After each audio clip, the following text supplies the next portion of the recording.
On May 30th, 2010, Dengeki G's magazine announced a brand new multimedia project, Love Live School Idol Project. Focusing on 9 girls determined to save their high school from shutting down, they become school idols and go on a journey that rivals that of the epic highs and lows of high school football. Their stories are full of laughs, hardships, and bangers. Like, seriously, this franchise has, super good music. Love Live, like a lot of popular franchises in Japan, is no stranger to several different media projects under its belt. There's a few manga adaptations, it has several different anime series, the voice actresses do live concerts as their characters, there's a stage musical, and pertinent to today's topic, there were several video games over the years. And since we just lost a game yesterday, I wanted to talk about Love Live's history with games, because for a long time, these games were hella popular and doing pretty well. It's only been the past few years when it feels like everything's been crumbling. But before we do that, let's go over what Love Live is and give everyone a base understanding of what this franchise is.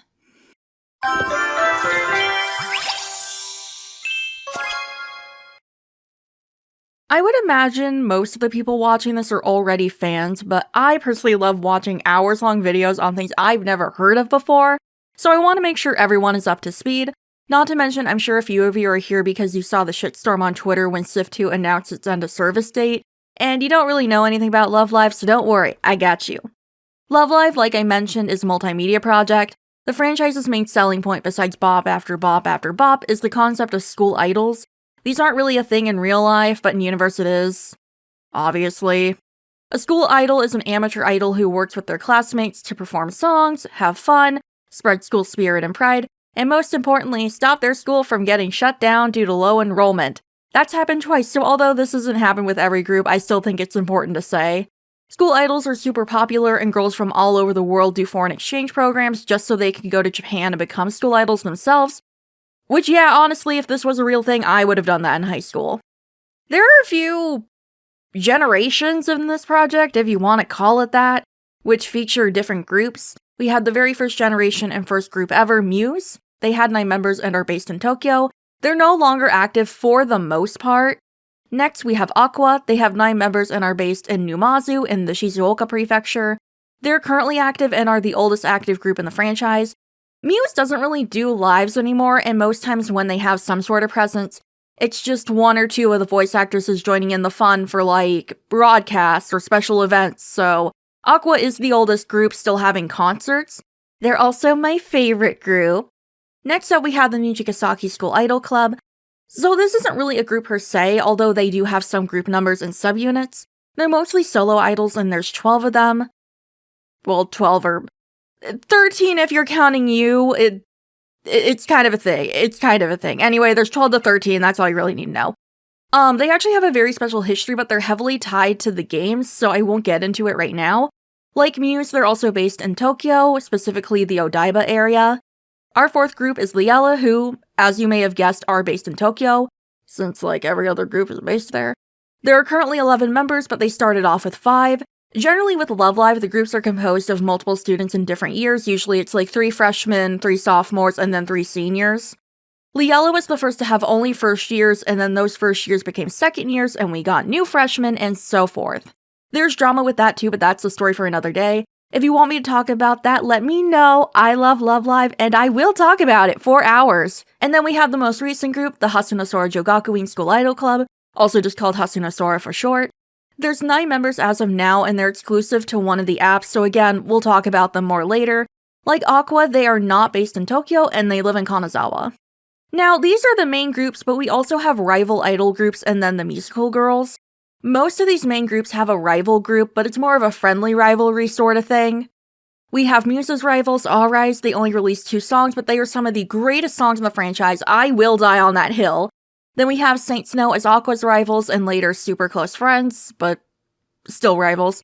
And finally, Sunny Passion as Liella's rival group and idol duo with literally some of the worst songs I have heard from this franchise.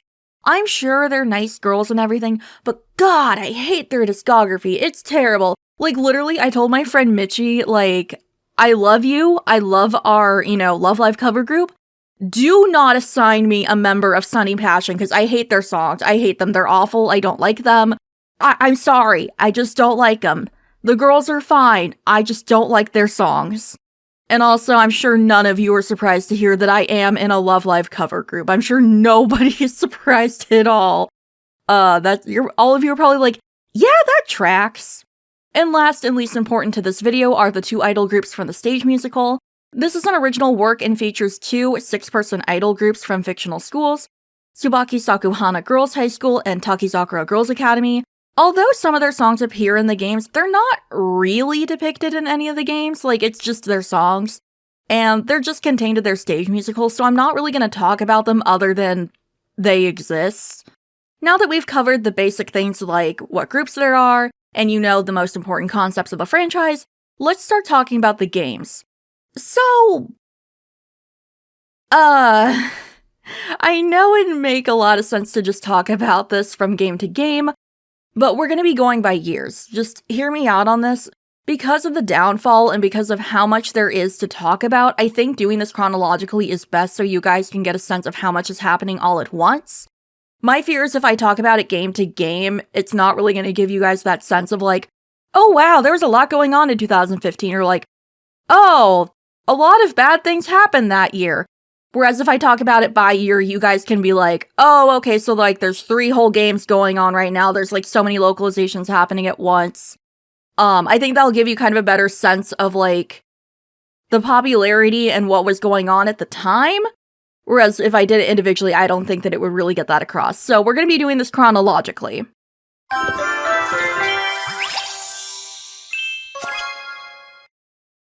2012 was a huge year in Love Live history because in October or November, it was announced in Dengeki G's that Love Live would be making its very first video game, Love Live School Idol Festival.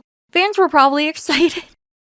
I don't know, I wasn't into Love Live yet, but I'm sure people were very excited.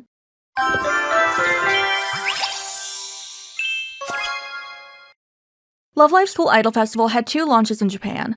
iOS users got the game on April 15th, 2013, and Android users had to wait until June 8th of the same year to get it. Sif, or Skoofest as people abbreviated it, was a rhythm game featuring the songs of Muse since they were the only group that existed at the time. Players would have to tap rings to the beat, and there were like 9 places you had to tap, and because some of the beat maps were genuinely kind of hard, it became known as one of the harder rhythm games. Also, if you had a long phone, holding it and playing it with your thumbs was difficult. I don't think I ever played it with my thumbs because it was so uncomfortable.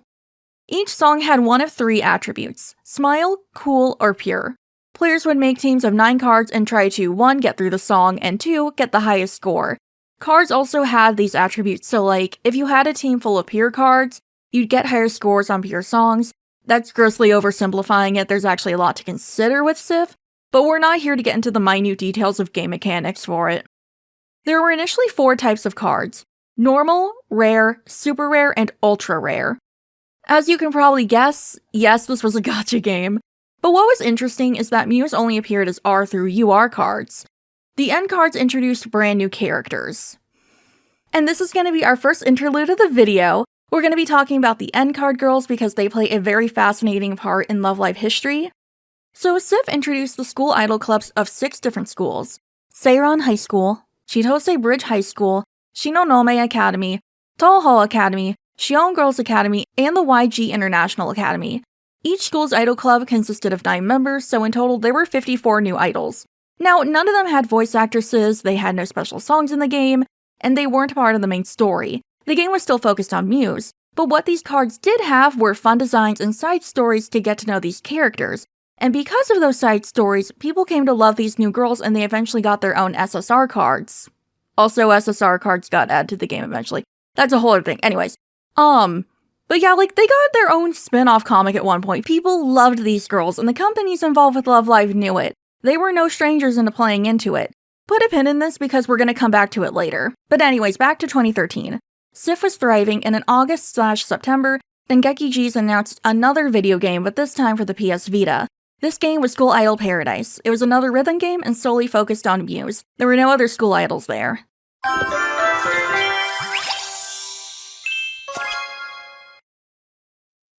2014 was the year of global expansion for Love Live, and in particular Sif. It was insanely popular in Japan, and the franchise was quickly gaining overseas fans. With this in mind, Sif was localized into several different languages. On May 12th, the worldwide server dropped. The main game text was in English for this version. This was the server I was on, although I did have a JP account too at one point. May 22nd brought us the Taiwanese server. July 1st was when the Korean server dropped, and on July 12th, the Chinese server went live. I've also seen this reported as June 12th, so I'm not sure which one it is, but still, it was summer 2014. There were 5 servers of Sif going on at once. Looking back on that sounds absolutely insane, but it's a testament to how popular Love Live was and how popular Sif was. Like, even though the game was kinda difficult at points, it was still a really fun game, and a lot of people just really loved these characters and really connected with them. And also, again, the songs are really fucking good. On August 28th, School Idol Paradise dropped. I've never actually played this game, so I can't really speak on how fun it was, or wasn't. But it was a lot like console rhythm games from what I've seen. You know, the usual, like, icons are floating in, you press A at the right time, like that sort of thing. I don't know, I don't really go to, like, I don't go to the PS Vita. I don't know what buttons they have. But anyway, they weren't really kind of innovating when it came to, like, gameplay. But what does make this special, though, is that this is the first instance of 3D lives in a Love Live game. While players tapped buttons in time, Muse would be on-screen performing said dance.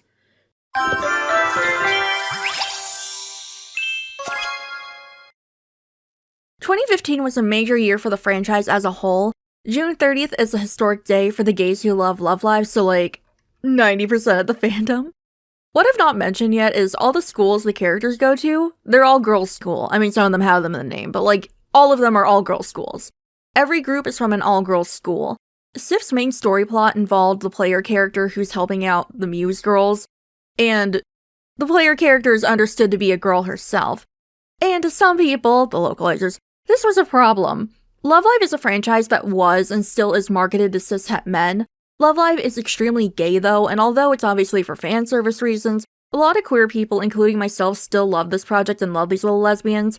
They're not canonically lesbians, but like, they're gay. They're lesbians, Harold. I don't have the evidence to back it up, but it wouldn't surprise me if the vast majority of fans all around the world are either queer, girls, or both.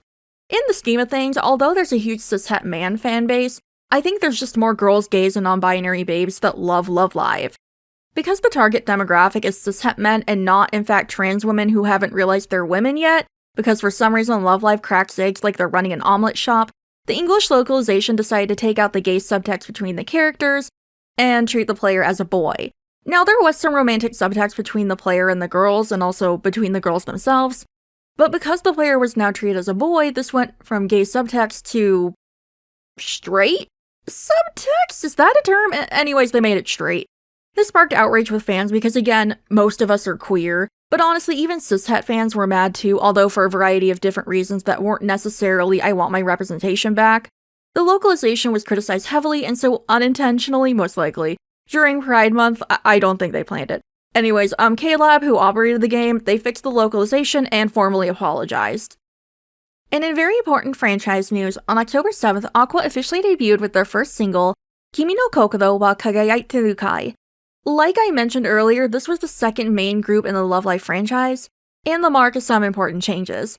I don't think people were thinking too hard about it back then, but with the introduction of a second group, it brings up the question, how do we add Aqua to Sif, if at all? Think on this a little, we'll talk about it later. On November 27th, an arcade version of Sif was announced. This game would be called School Idol Festival After School Activity. Sif was becoming its own sub-brand of Love Live and was really coming into its own, expanding rapidly.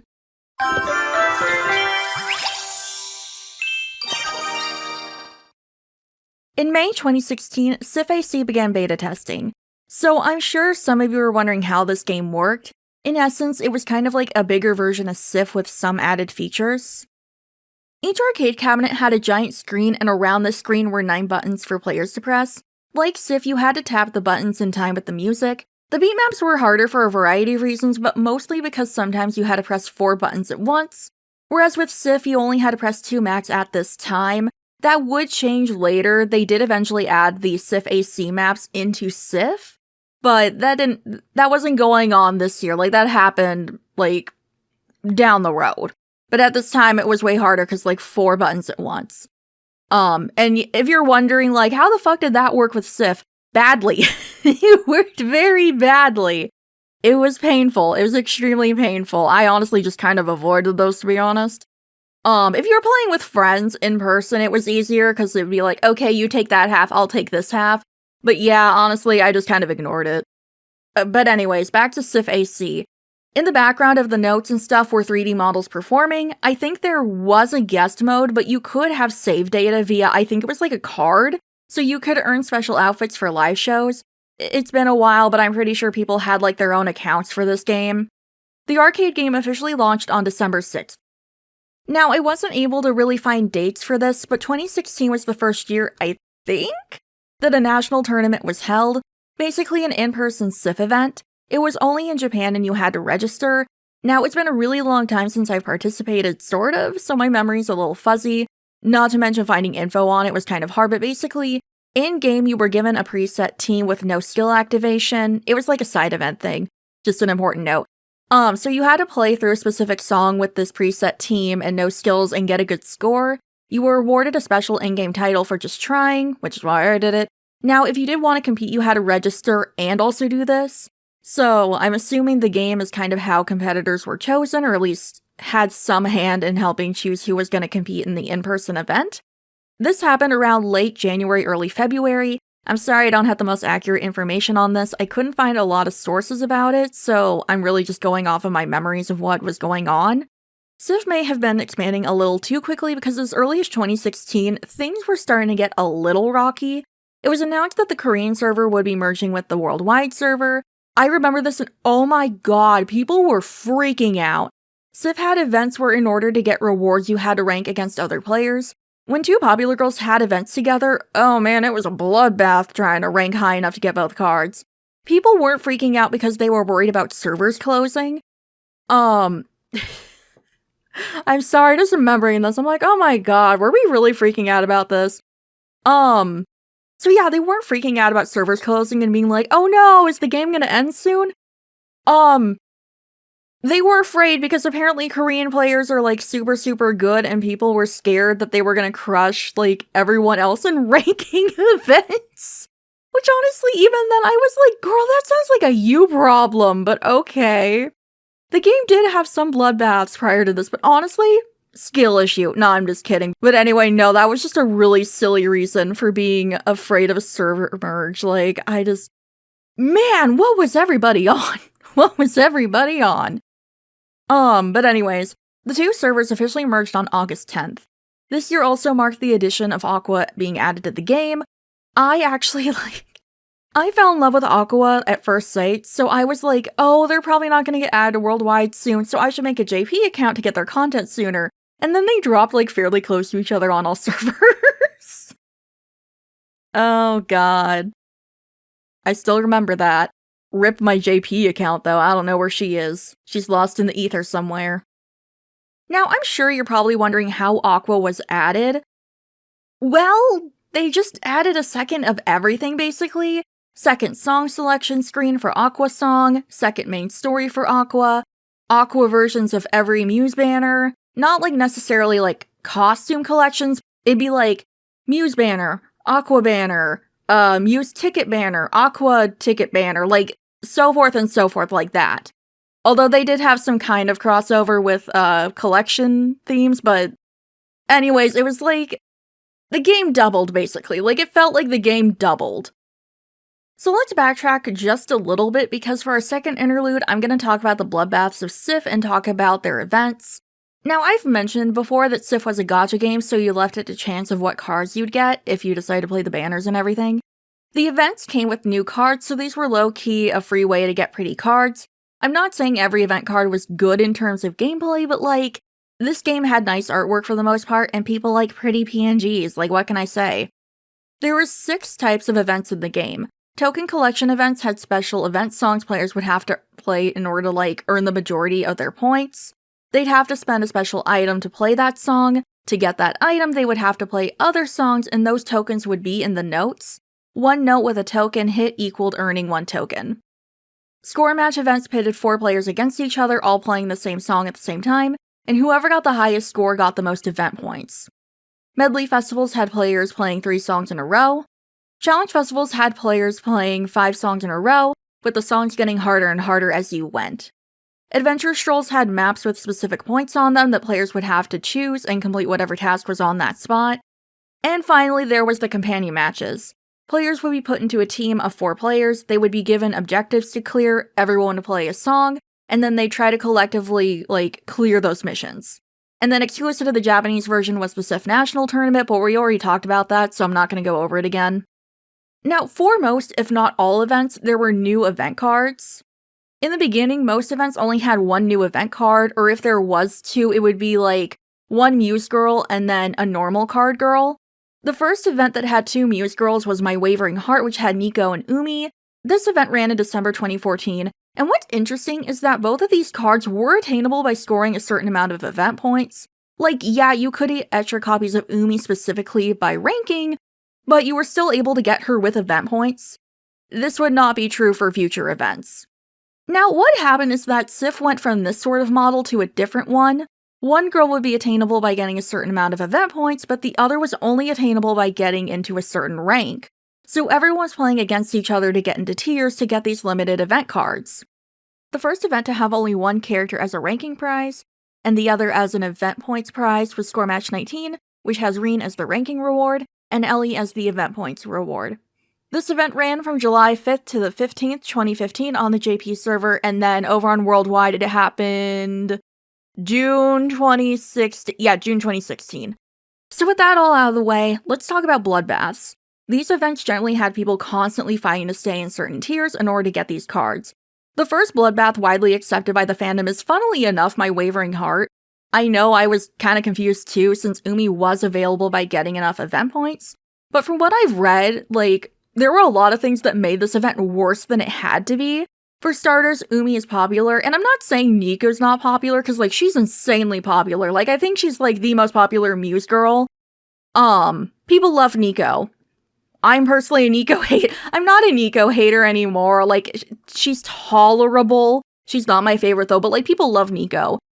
You could get a lot of Nico, copies just by playing and getting event points. But if you wanted extra copies of Umi, you had to rank. So I think that's kind of what happened, was that people were worried about ranking to get extra Umis, but Nico you could get more easily, so people weren't really worried about Nico.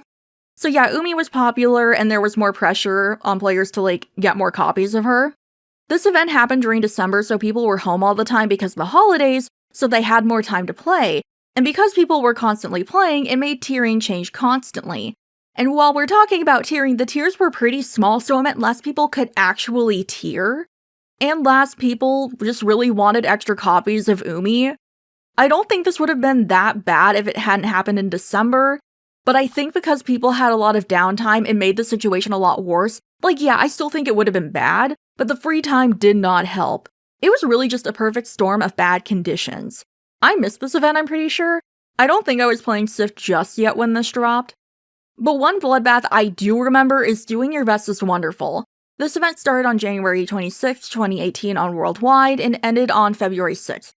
Kotodi and Maki were the event cards, and I'm gonna be so real with you guys, I saw this and immediately gave up on thinking about tiering. I liked both of them, but I knew it was gonna be bad and didn't even try to get Maki. I did get Kotodi though.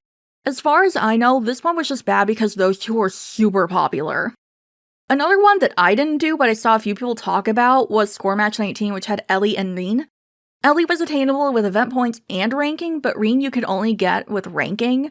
I haven't really seen if there was a specific reason of why this ended up being so bad, but I saw at least 5 people talking about how much of a nightmare this specific event was.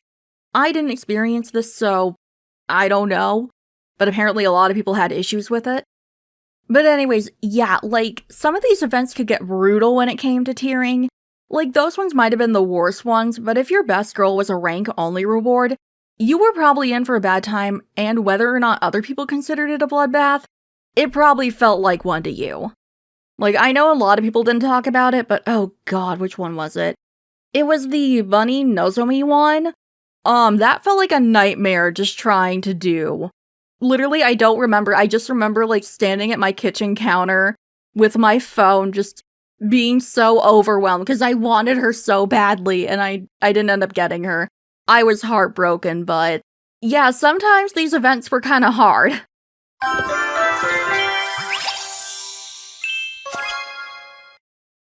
Okay, let's get back to our timeline and talk about 2017.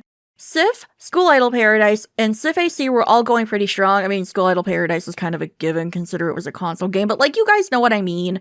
They were all there. They were hanging out. They were having fun. But then on March 30th, the Perfect Dream project was announced. Remember how I said the Sif normal card girls were like super beloved, everyone loves them? Players were asked to vote for their favorite girl, and she would earn a spot in the new project group. The winners ended up being Swiss-bred fanatic Emma Verde from YG International Academy, most normal theater kid Shizuku Osaka from Seiran High School, and EP girl Kanata Konoe from Shinonome Academy. They earned 3 spots in the new group, and 2-ish months after the results were announced, 6 other characters were teased as being a part of the same idol group. Now, at this time, they didn't officially say like, oh, this character's name is this, and they didn't show the character designs, they just showed silhouettes. This turned out to be a bad thing. Hype was building around this project, and a lot of people were sadly thinking it was based on all of the end card girls. So people were thinking like, oh yeah, these were the top 3, but like, the other popular ones are going to be in the group. And we're like, oh yeah, that silhouette is totally like so-and-so. That was not what it was. I feel so bad because I really would have loved a game and like just a thing of entirely the normal card girls, but unfortunately, that was not gonna happen. So during the Tokyo Game Show in late September, the Game School Idol Festival All-Stars was announced. The Perfect Dream Project girls would be in their own special game, and that name was just kind of like a placeholder name, or maybe working title is a better description. Either way, no one I'm saying, Nishigasaki, or All-Stars, or Perfect Dream Project, they're the same characters. They're all the same characters. All-Stars, as the game was localized, that's what I'm gonna call it. The official name is, Love Live School Idol Festival All-Stars. I'm just gonna call it All-Stars. So, it was aiming to be the idol game to end all idol games, although, well, we'll talk about it later since I just had an interlude. But with the promise of 3D animated lives and beloved Sif side characters getting the spotlight, people were excited. Although people were disappointed it wasn't all end card girls, but like, we were still pretty excited. Also in September, another game was teased. This game would be Puchigulu Love Live, which is literally just Disney Tsum Tsums, but with Love Live Nestoberry plushes instead of Tsums. Like, the games are near identical. But yeah, that was announced, and that would be the first non-rhythm game in the Love Live franchise. Music is incorporated, but like, it's literally a connected game, it's not really a rhythm game. Over in Sif2, in October, it was announced that Aqua would be added to the game, and in December they made their debut. However, this debut was temporary and just for a limited time event. It would be another year before they were added permanently, but I'm getting ahead of myself.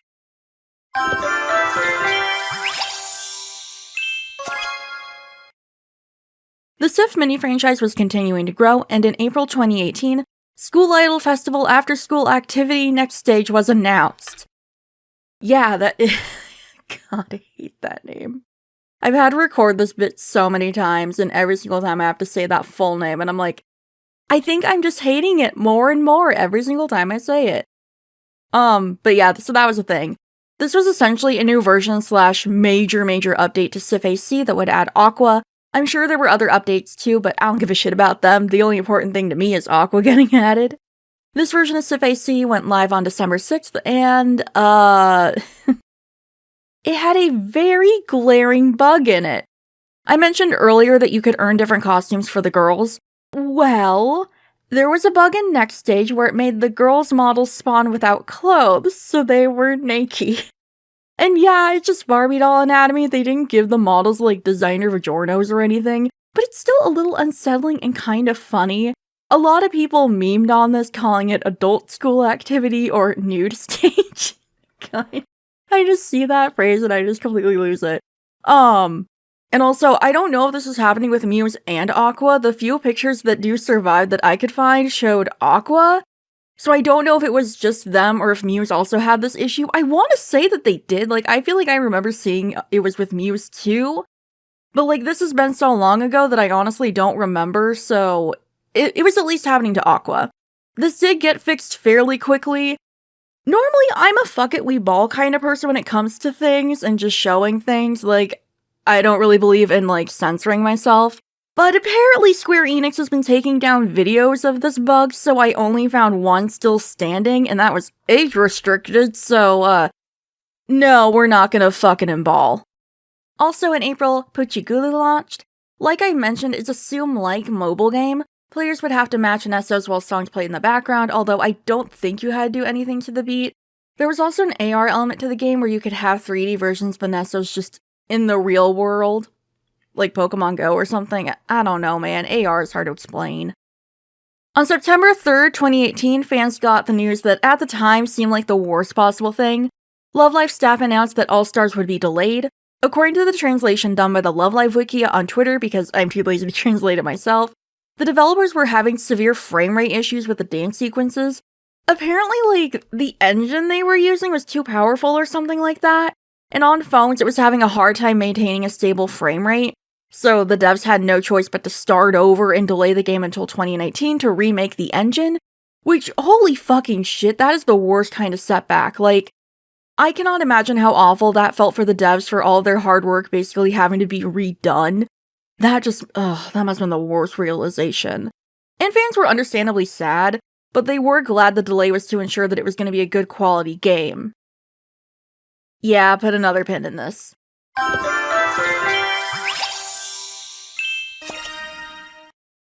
The games kept chugging along.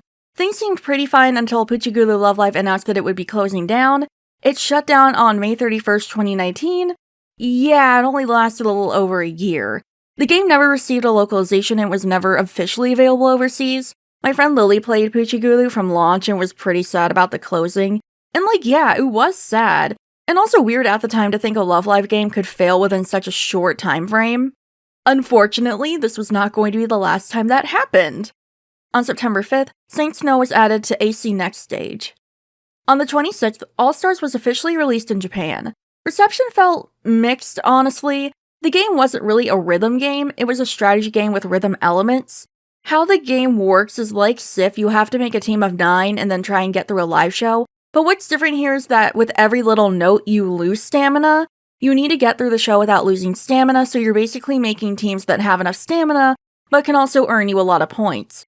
And a lot of players weren't super fond of this, myself included. I honestly didn't play All-Stars for that long. I liked the 3D lives, but they weren't important enough to me to spend a lot of time in the game. Like Sif, it was a mobile gacha game, and each card had their own skills, attributes, etc. The main saving grace of this game was the 3D lives. People could make their own live shows with whatever girls they had in their roster. A lot of people made MVs of other characters doing a dance cover of Katheen's debut song Starlight, which is a banger song with the worst choreo I have seen in my life, period. It is, oh my god, I fucking hate it. I hate it so much. It's awful.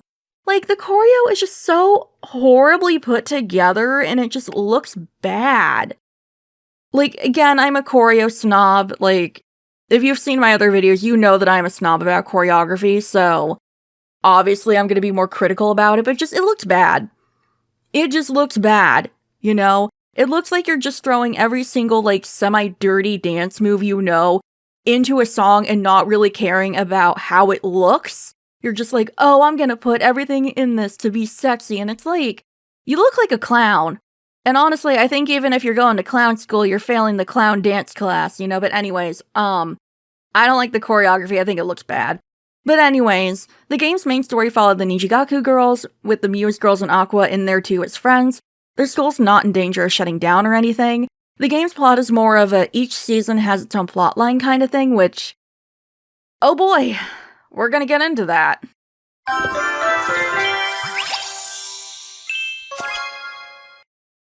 In franchise news, on January 19th, 2020, a new Love Live group was confirmed to be in the works. This group would be Liella. We didn't get a visual until March of that year when staff posted this picture. For people who are just listening, it's a picture of a busy intersection with a lot of people crossing. Everyone was trying to figure out who the new characters were out of everyone in there. And yes, several people made jokes about the baby in a stroller being a school idol. But while there were some good things that happened this year was honestly pretty rough, and this is where the trouble really began for the School Idol Festival brand. All Stars Global was released on February 25th. That wasn't a bad thing, just to clarify, we're just starting off with good news first, cause oof. Just oof. Love Live staff always does fun things for April Fool's Day, and for this year's prank, they released an animated short done in the style of 80s, 90s anime. It was an alleged new spinoff of Shazalia Kiss, a group of girls who want to save the apocalyptic wasteland they live in. Their name is derived from all the subunits under Aqua: Shaoran, Azalea, and Guilty Kiss. This animated short was the opening for the supposed anime, and oh my god, this is one of the top bangers in this series. I can't find it as of now in the creator music section, like, at all, so, yeah, I'm not risking this video getting demonetized, so y'all will have to listen to it on your own. People loved this song and really hoped a full version would be released at some point, and sure enough, on May 8th, a full version was released, and oh my god, the wait from April to May felt so long. Like, I know on paper, like, looking back, I'm like, wow, that wasn't really that long of a time. But oh my god, waiting for the full version in person just, oh my god. I was chomping at the bit. I was like, please drop the full version right now. Oh my god, it felt like forever. It felt like forever waiting for it. I know this seems like a weird thing to put in our timeline because it's franchise related and not game related, but it does, I promise. This is the first instance of Love Live staff kind of teasing future projects with April Fool's Day pranks.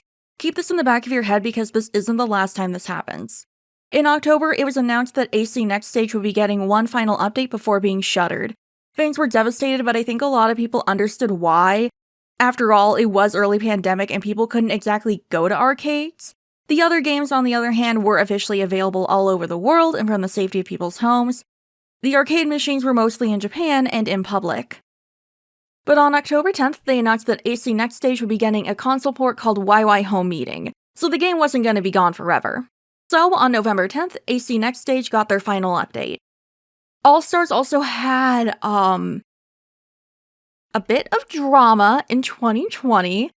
I haven't really touched on it because it hasn't been, like, really important yet, but friendship is very important to Love Live. Like, yeah, there are rivals, but it's not like the girls are mean to each other.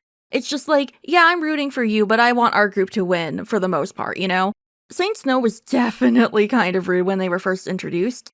But over Aqua's anime, Love Live Sunshine, Saint Snow had a lot of character development, and they ended up becoming very good friends with the Aqua girls, and also kind of defrosted a little bit, you know? On October 30th, All-Stars had a story update that would put a very bad taste in the mouth of players. The newest season was starting, and we met Lanju Jong, a transfer student from Hong Kong and the daughter of Nijigasaki High School's chairwoman. The player character, who I'll refer to by her canon name of Yu Takasaki, returns to Nijigasaki after doing a foreign exchange program.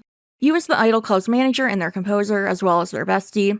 She returns and finds that while she was gone, Lanju transferred to their school and did the following.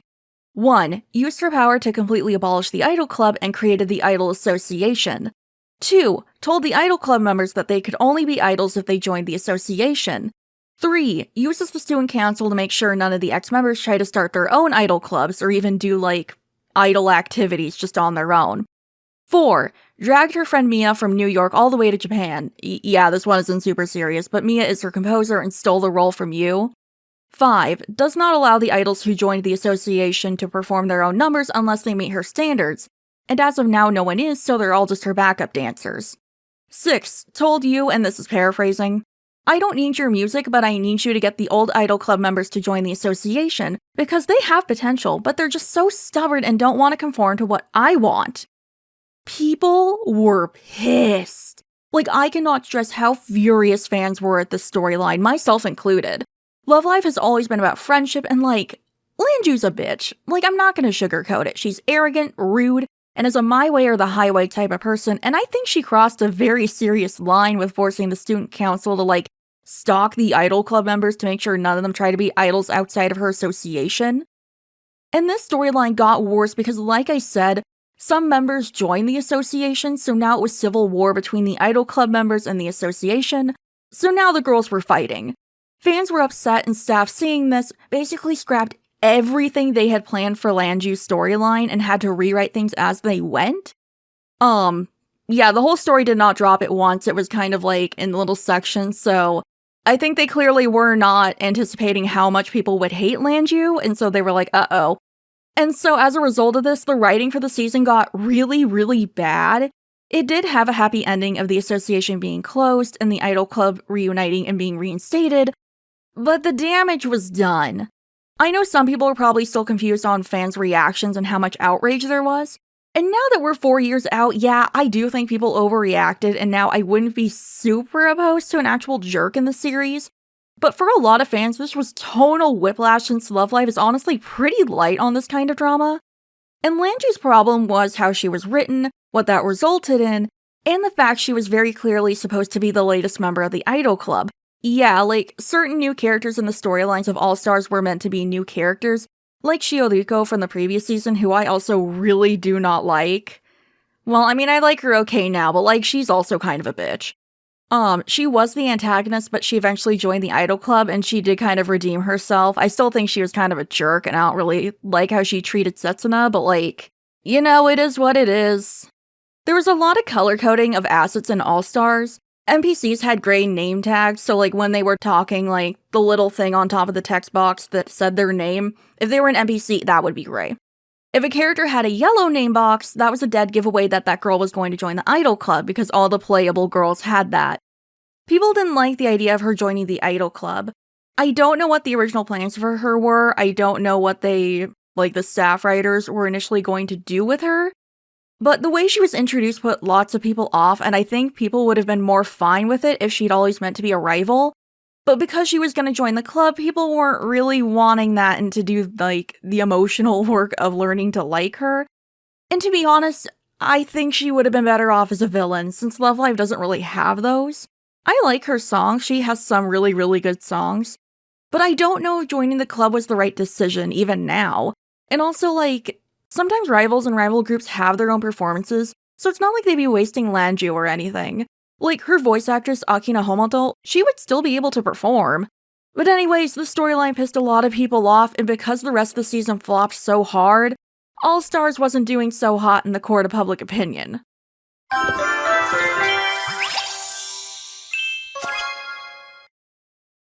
In February 2021, it was announced that all SIF servers were merging together. People started getting really, really nervous. Server merges are generally never a good thing, and merging down just to one server seemed like a little much. So people started seeing the warning signs that the game was starting to go downhill. The merge maintenance happened June 8th to the 10th.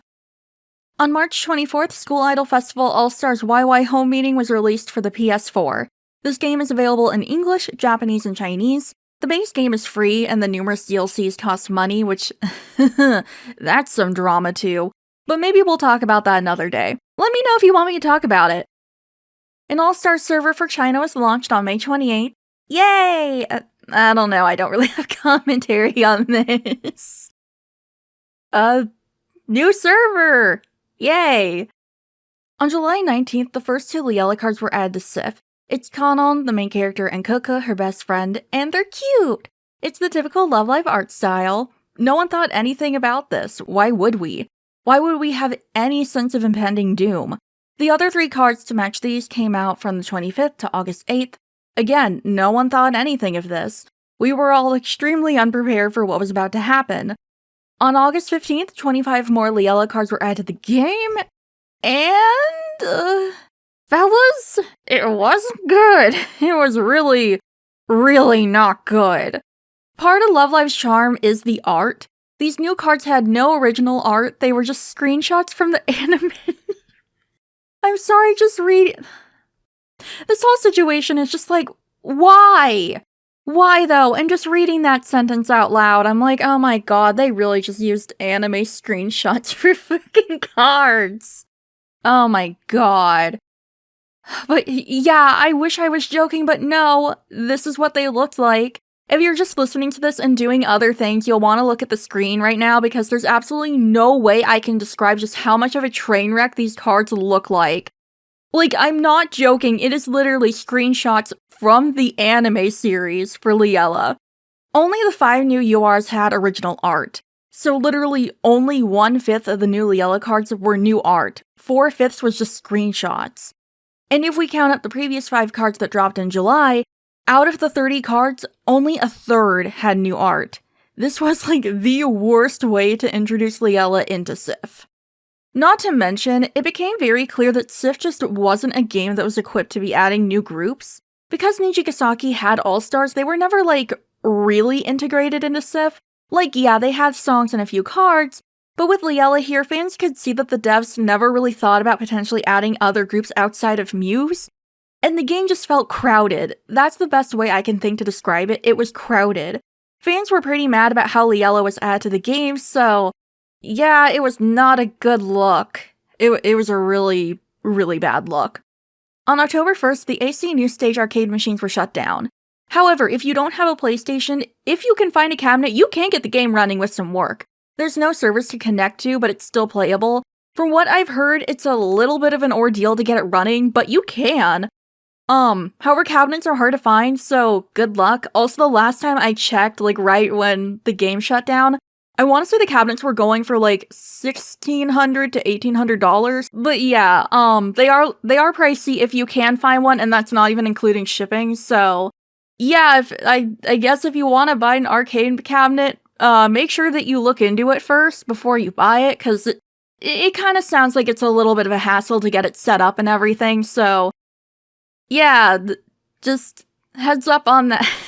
Heads up, I say, while giving the most vague and awful advice ever. As if announcing a server merge wasn't bad enough for Sif, on December 23rd, it was announced that MineNet would take over Sif and All-Stars operations from KLab. Now fans were getting really, really nervous. So it's time for our third interlude, talking about the companies involved with Love Live. I'm sure a lot of you are probably curious as to who's behind the franchise if you're not already familiar with Love Live. And since this is now going to be important, let's go over it. There's a dedicated Love Live staff, but the franchise itself is the brainchild of multiple different companies. We have Sunrise, which is an anime studio under Bandai Namco. They're often credited together under the name Hajime Yatate. We have Sakurako Kimino, who's a mangaka or manga artist / creator. I'm sure most of you know what that word is, but I guess just in case you don't, that's what it means. There's Kadokawa, which is a media conglomerate. Eisai Media Works, which is a publisher under Kadokawa and the people who run Dengeki G's. Lantis, which is a music label that's under Bandai Namco. Square Enix is sometimes involved. And very frequent collaborator on video games, KLab. KLab is a game developer that started business in 2009. They're the ones who developed Sif and All-Stars. Surprisingly, they had nothing to do with AC Next Stage, that was all Square Enix. But yeah, anyways, KLab published these games through publisher Bushiroad. I don't think people hated KLab at first, but it wasn't like they were super beloved by the fandom. Although, considering how people feel about MineNet, KLab was definitely better liked. KLab did have their fuck-ups, like not really caring about hackers who cheated their way to tiering in events until people pushed them to care, but they were okay for the most part. We honestly don't really know what happened, but something happened between KLab and the rest of the Love Live staff, because with them passing off a cash cow like Sif onto another company, that seems like something bad happened between everyone. We haven't ever gotten, like, official confirmation of why the switch was made, but yeah, people are kind of thinking maybe something bad happened between everyone, and so KLab was kind of pushed out, but honestly, like, we're not really sure. I don't know if we're ever gonna know. I would love to know, but I don't know if we're ever gonna find out for sure. MineNet is a game developer with a bad reputation. Whether you think that's deserved or not is up to you. The company was developed in 2006, so they've been around for longer than KLab has, but they buy a lot of games that are on the brink of death and either, like, actually fix them and everything's totally fine, or if the game is too far gone and they can't earn much from it, they'll shut down the servers and end service. So when it was announced MineNet would be taking over Sif, a lot of people saw this as a death knell. Everyone was very nervous with MineNet being brought into the Love Live family. I think if they'd been brought in sooner, people still would have been worried, but with Sif getting so old and quickly getting upstaged by newer rhythm games, which we'll talk about later, people saw this as the end of Sif since MineNet's reputation is only buying games close to death, and Sif was pretty old when it comes to mobile games.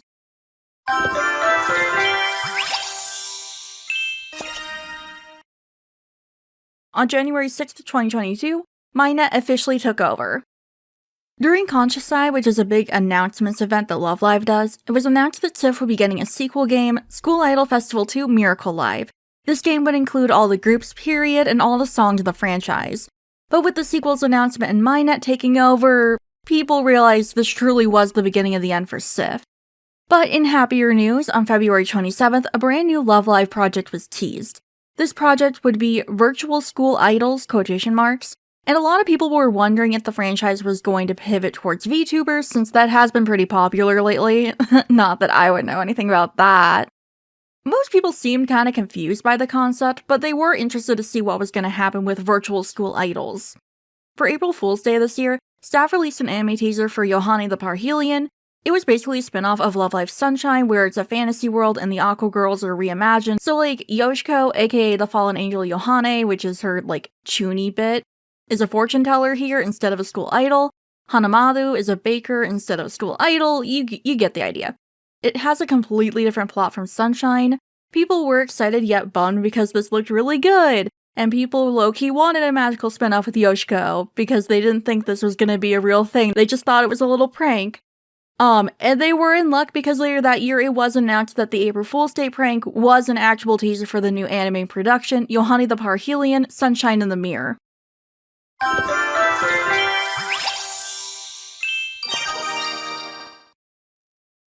On January 31st, 2023, fans got the news they'd been dreading. SIF was shutting down. Players had 2 months left, basically. It was a very depressing time in the fandom. People had seen it coming, but it didn't make the announcement any easier. SIF had just been such a huge titan in the rhythm game community that it felt not just sad, but weird to lose a game that had been going on for so long. Some players in certain countries, once Sif2 came out, had an option of transferring their Sif data and having a special album of all the cards they'd gotten in Sif. You couldn't use these in lives, but it was a memorial gallery. And now you may be asking, Mari, what do you mean certain countries? Why not just list them? Well, I would love to do that, but Sif staff was a bunch of fucking idiots about geography, so I can give you a list. You see, they did initially say European players wouldn't be able to transfer data, but everyone else was fine. That wasn't true. Now, I don't know if it was just certain parts of Canada or all of Canada, but players were having issues getting transfer codes. I was made aware of this because one of the girls I follow on Twitter, who's an established Love Live legend, started tweeting about how her account somehow got flagged as a European account, and when she tried to reach out to staff, they didn't do shit about it. So for Canadian fans, or at least some in certain areas, they were unable to transfer their accounts over. I don't know how many other countries were affected because Sif staff doesn't know what a fucking map is. But yeah, this move did not make people happy at all, and rightfully so. But with the end of service announcement, a lot of players who hadn't played in a while, myself included, came back to enjoy what time we had left with our girls. The game shut down all servers on March 31st. The last song I played was the very first song you play in Sif, Bokura no Life, Kimito no Life. Fans were sad with the loss of Sif, but people hoped Sif 2 would be a massive improvement, and after all, we still had a Sif game. It wasn't like Sif would be gone forever. With Sif having lasted so long, no one really thought anything bad would happen to Sif 2. But with the end of Sif, there came a brand new app to the Love Live family, Link Like Love Live. This is a game that features the Hasuna Soda girls. Well, I don't know if game is really the right way to describe it. Huge fucking shout out to Reddit user Our Heavenly Fodder for talking about the game because it feels like there's little to no information on Link Like. Essentially, the game has a visual novel component that's the main story, live streams with idols with 3D models, which is the virtual school idol thing going on, and then the gameplay is making decks of cards and building said cards. During songs, there's certain cards you should play to get the most points, so it's just playing the right cards at the right time. I don't play this game, so I don't know much except for what other people have said. This game is only officially available in Japan, in Japanese, and because of all the livestream content, I think it'll never get localized. I'd like to be wrong, but I think this will stay a Japan exclusive unless you want to sideload the app, which honestly I could, I'm just lazy. I'm just lazy, so that's why I've not sideloaded it, because I got other things I need to be doing. Remember how we talked about April Fool's Day and Love Live? Well, this year, staff dropped what looked like a teaser for a fantasy game from the Yohane the Parhelion spinoff. People loved this. Yohane the Parhelion was already popular, but the game looked good. Everyone really wanted this and were sad thinking it was just going to be an April Fool's Day joke that went nowhere. Even though we had Shazalia Kiss, which dropped a theme song, and Yohane the Parhelion getting an anime. Everyone loves Yoshiko, and this game looked insanely fun to people. So yeah, the disappointment was immense. I mean, it wasn't everybody, but I don't know, I feel like every time I look into the April Fool's Day pranks, it's like half of the people are like cautiously optimistic and like, yeah, this will probably be a thing. And then the other half is people that are like, man, this isn't gonna be a thing, but I really wish it was. Like, I feel like it's split 50-50 no matter what, even though, like, the track record kind of shows that, like, these are actual teasers, but I don't know. I do think there is some merit to just assuming things aren't gonna be real until they're actually announced. I do think that's a good kind of way to live your life. But at some point, I'm like, I feel like we know it's gonna be real, you know? But anyway, so like half the people were sad because they wanted it, and the other half are kind of cautiously optimistic. Later on April the 15th, Sif2 launched in Japan. And how was it? Bad. It was bad. While the game was just Sif with a new coat of paint and some extra features added, that was pretty much it. It was just more modern looking. There were no 3D lives, which people wanted and honestly have become kind of a norm in mobile rhythm games, and people were just disappointed. Also, it felt like the game was rushed. Like, the game was pretty rushed and not the greatest quality. I can't speak for JP, but Ian launched with a lot of bugs, so it wouldn't surprise me if JP also launched with a lot of bugs. And like I know with new apps, they're gonna have some issues and that's totally fine, but this just felt like a noticeable amount of issues, and that's not very good. That's not very good at all. And to round off the weird month that was April 2023, it was announced that All-Stars would be shutting down as well. Fans kinda saw this coming as well, but were still sad.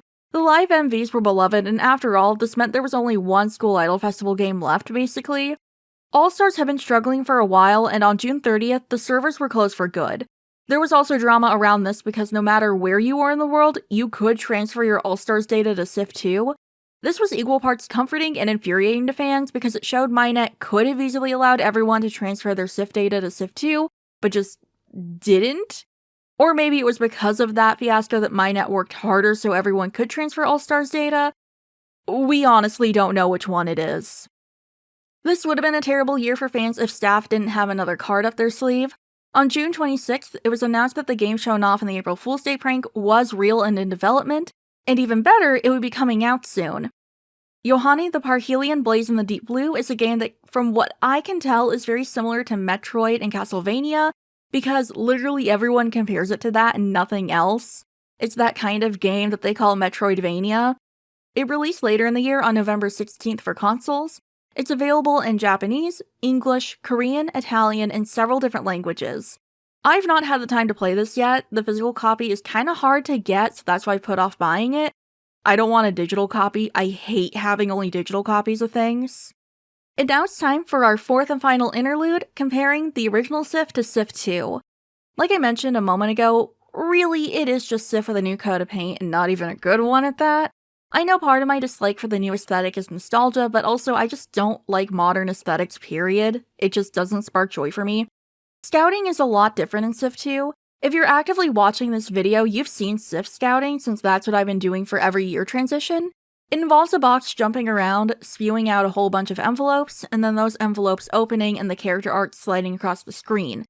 It autoplays and you can't pause or skip it, it just happens. In Sif2, each scouting segment has an animated intro, which is nice. Instead of envelopes, we have these glittering music notes to denote the rarity of cards. Oh, and also end cards are no longer a thing. It's just rare to UR. But yeah, now you have to tap through scouting and you can skip. If you pull a UR card, that skip will go straight to unveiling what UR you got, which I think is a nice touch. LP is a lot more friendly in Sif2. In the OG game, LP had to be spent to play songs, with each song difficulty having a different LP requirement. The harder the song, the higher the requirement. And also, when you chose a song and went to play it, that's when the LP was deducted. In Sif2, every single song has the same LP amount, and if you fail a song, you won't lose LP. In fact, you can play the song as many times as you want, and you'll only get that LP deducted once you actually get through the song. And it doesn't multiply or anything, it's still that base amount. So you can fail a song 10 times, and then on the 11th try, you actually, get through it. You're only gonna lose, 10 LP? I don't actually know off the top of my head. I don't know off the top of my head how much LP stuff takes, but yeah, it's a lot more friendly for playing. The beat maps are the same, so nothing to say there. In Sif, there used to be special icons showing if a song had swipe notes, because not every master beat map had them. In Sif2, they don't tell you this, which is extremely frustrating. I have a Decadent phone case, so I have to take it off to play rhythm games in the first place. I have tiny hands, my phone's too long for me to just hold it and play with my thumbs. So to play Sif and other rhythm games, I have to put it flat on my desk without the case on it. But if the song has swipe notes, I need to put a silicone mat between my phone and my desk so my phone doesn't slide all over the place. Since Sif2 doesn't say if something has swipe notes, I don't get a warning of, hey, you need to go get the silicone pad. I don't keep it in my room because I also use it for resin work, so it's like, great, I have to pause the song, go upstairs to the craft room, thoroughly clean the pad, and then go back downstairs to play the song. I also don't like how Sif2 will only play part of a song when you're getting your team set up. In the OG game, it could play the entire song if you were slow getting your team set up. In Sif2, you can easily go through several cycles of the same short audio preview over and over again, and it gets annoying extremely fast. And this is coming from someone who listens to a song on repeat for hours. If I'm annoyed by your repetition, something is very, very wrong. But despite irritating the hell out of me, there's two things I love about Sif2. There's now skip tickets, so grinding for events is a lot easier. And the biggest one of all, the character art pop-ups during the lives no longer throw me off. Now, in Sif, when a skill was activated, the character's art would slide across the screen, and this has always messed me up. I had to turn it off because it was so distracting. In Sif2, that still exists, but the art is contained to a small screen in the background of the beat map. This doesn't bother me for whatever reason, and I've actually kept it on because it's been fine. I don't know why this small change was so huge to me, but it was. So I really appreciate that, you know? Overall, it feels like there's really more scouting changes and changes to how cards are built rather than the beat maps and stuff. Which, fair for the beat maps, like, don't fix things that aren't broken, you know? And on one hand, I think that was probably for the best. People love these beat maps, and again, I don't think they really needed to be fixed at all. But I don't think card building was streamlined, really. It just feels different. The only positive change I can say is that instead of having to get a second copy of a card to unlock its second form, or idolizing as we call it, you can spend light sticks which are earned through various different tasks. But yeah, like, Sif2 is different enough to feel it, but it's still very similar to the original game.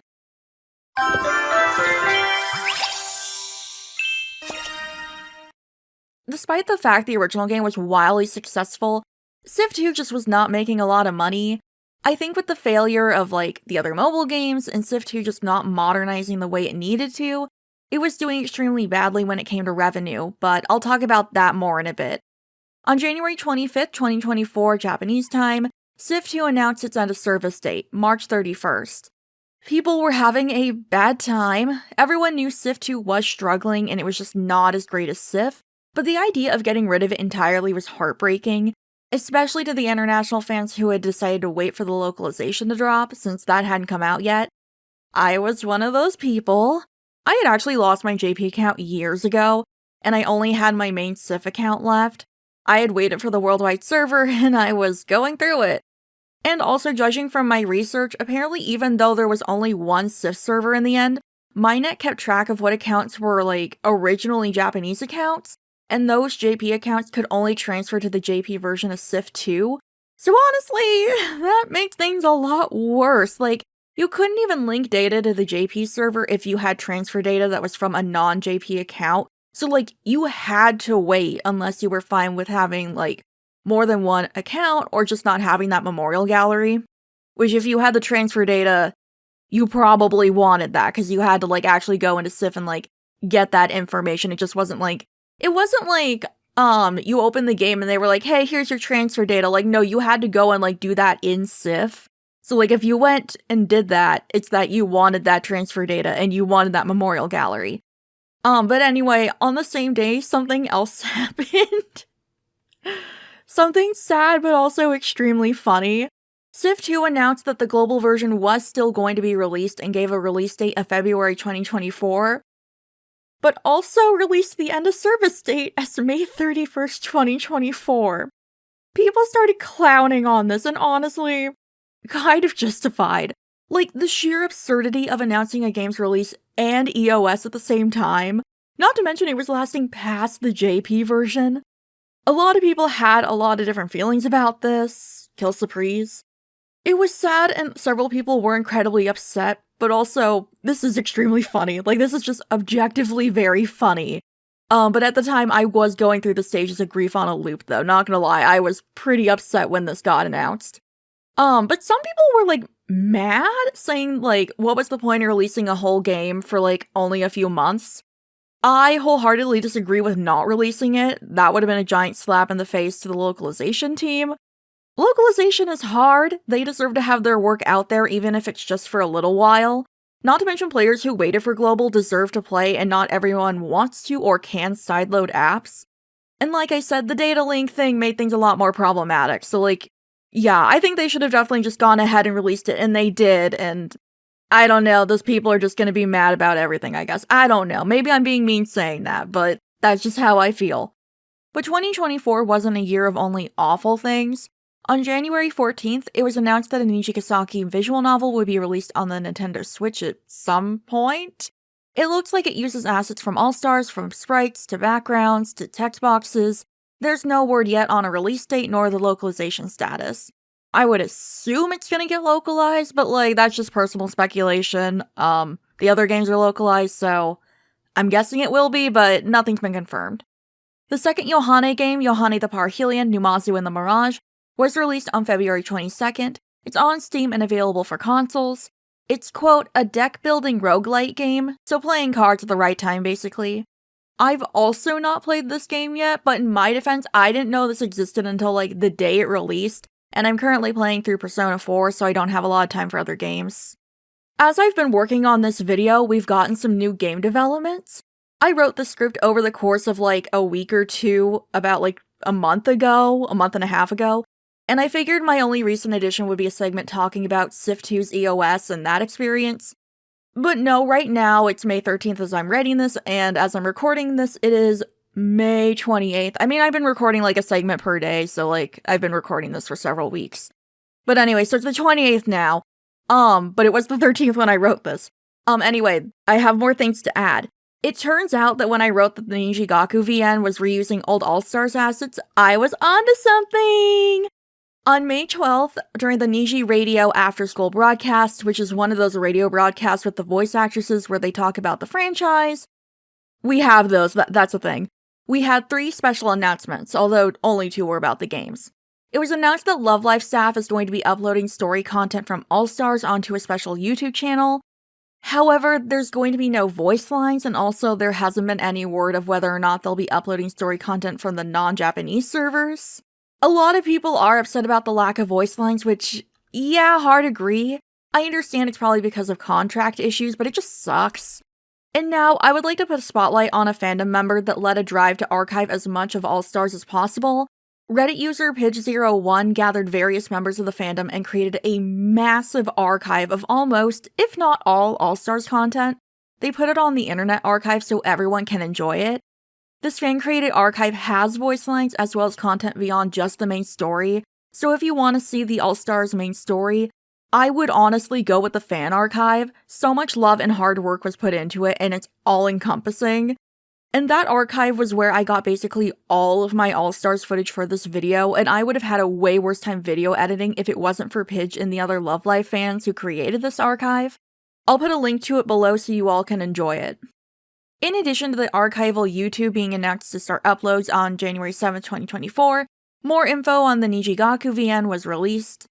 The name in Japanese is, and please forgive my pronunciation, Love Live Nijikasaki Gakuen School Idol Doko Kai Tokimeki no Mirai Chizu, or as the staff has shortened it to, Nijichizu. The whole name in English is Love Live Nijikasaki High School School Idol Club Exciting Map of the Future. Yeah, I'm just gonna call it Nijichizu. There's been no official confirmation on the plot as of now, but a tweet about that All-Stars archive YouTube says, Nijichizu might be more exciting if you know the Nijikasaki girls and their story. That seems to imply the new visual novel is a sequel of sorts to All-Stars, since they're like purposely doing the All-Stars thing and not really talking about the anime. But as of now, we don't know for sure. That radio program I mentioned also announced it would be rebranding as a new show regarding Nijichizu, so not gonna lie, it feels like staff is putting a lot of eggs into this basket. Hopefully it lives up to the hype they're feeling. Wow, that sounded extremely mean. I didn't mean that in a mean way. I mean, I just hope that everyone loves it as much as they clearly love it. That still sounds kind of mean. Okay, I'm just gonna move on. maybe before the month ends, we'll get more info, although again, it's the 28th right now, so I doubt that we're going to be getting more information. But that's all we have for now. The year's not over yet. We're probably going to get more announcements, but I wanted to get this out the day after the shutdown, so yeah, I don't know. I don't know.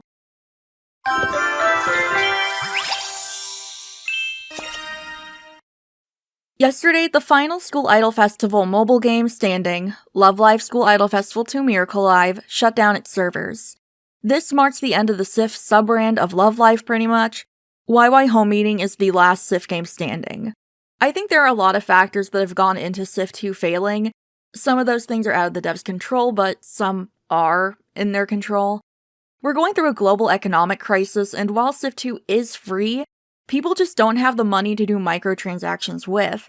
Not to mention, like, when Sif came out, people weren't really burnt out on that concept, but I feel like a lot of people are currently kind of burnt out with microtransactions and gacha. Like, yeah, gacha games are still, like, really, really popular, but I think we're starting to see a decline with them, and honestly, it wouldn't surprise me in the next, like, 5 years some shit goes down in the industry over microtransactions.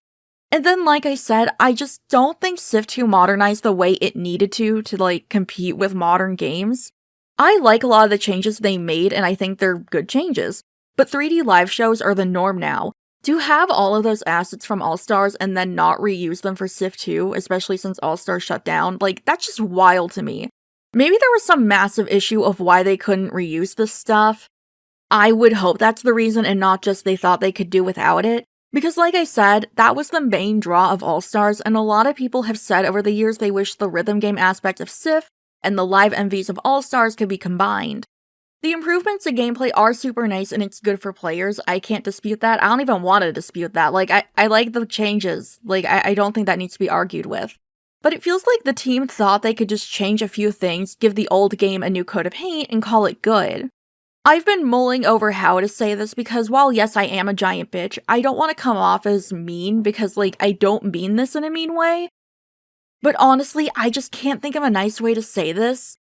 Low-key, I feel like the teams involved with the games are a little out of touch. Costumes for the 3D models for All-Stars was a giant reason All-Stars made the money it did.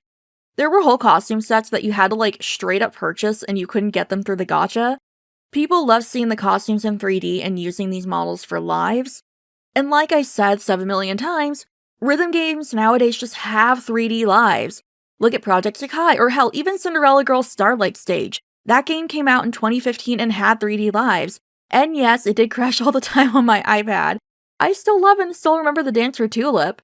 Sif2 not incorporating 3D lives is just insane. You could prove it generated a lot of revenue with All-Stars, like, what happened to not get it included at Sif? And also, like, was this a conscious decision they made, or were they thinking like, oh, we just don't need this? Because, like, the market kind of expects for there to be 3D live, so the fact that you're not putting it in is, it's like, is there a genuine issue where you can't get the 3D models into the game? Or is this you just don't understand the market, you know what I mean? And let's talk about the stories. Shiodiko annoyed the hell out of me, but I'm in the minority on that. Most people loved her from the beginning. But what happened with Lanju to me is a prime example of the team, or parts of the team, being wildly out of touch with the fandom. While yes, there are jerks in Love Live, they soften fairly quickly, and most of them don't threaten the structure of the group. Lanju went in and disbanded the school idol club for her own group where she was in control, and then abused her power in the school to force ex-members to either join her or not be school idol at all. Shiodiko was extremely harsh, but if she disbanded the school idol club as student council president, the girls were all going down together, as a group. Saint Snow are just very serious girls, who are very serious about being school idols. While yes, they're rivals and might have won Love Live over Aqua, that doesn't mean Aqua will be disbanded or something, it just means they lost a competition. Oh shit, I've not said that, oh no! Oh no. I forgot to mention the reason the franchise is called Love Live. In the franchise, there's a national tournament for school idols to compete and be like the best school idol group of like Japan, and that competition is called Love Live. Oh god. We're like an hour in and oh my, how could I forget to have said that? Oh no. Oh no. Well now you know! Okay, anyways, enemies. Lanju, by creating the Idol Association, created an environment that gave way to a lot of actual hostility between the Niji girls. I think there could have been a way to do this, like, two-faction storyline and do it without angering fans, but the way the All-Stars writing team went about it was not going to be received well by the fandom, and I can't imagine why they thought it was going to work the way they thought. Like, I just don't know. I'm not trying to, like, blame everything on them, because I do feel bad that they had to scramble and rewrite everything, but it's just like, why did you think bringing in hostility between characters at this level was going to work? Regardless, I'm still pretty sad about Sif shutting down, and Sif2 for that matter. It's sad to see the franchise going down this path, but I think we'll definitely see more Love Live games in the future. Whether they're mobile games or not, I don't know. And maybe it's for the best that they move away from mobile games. While those games are a lot more accessible to people who don't have consoles or gaming PCs, and to people who can't afford to purchase games, they're always temporary unless you set up a private server or remake it from scratch to preserve it because you love it so much. No, I'm not doing that with a game. That would be crazy. Anyways. Yeah, maybe the switch to console games is good, although it's definitely sad that the game that started it all is gone and its successor died after such a short life. And I'm definitely gonna miss playing Sif. Those beat maps were fun, and although I appreciate the time I had with it, it's sad to see it all end like this.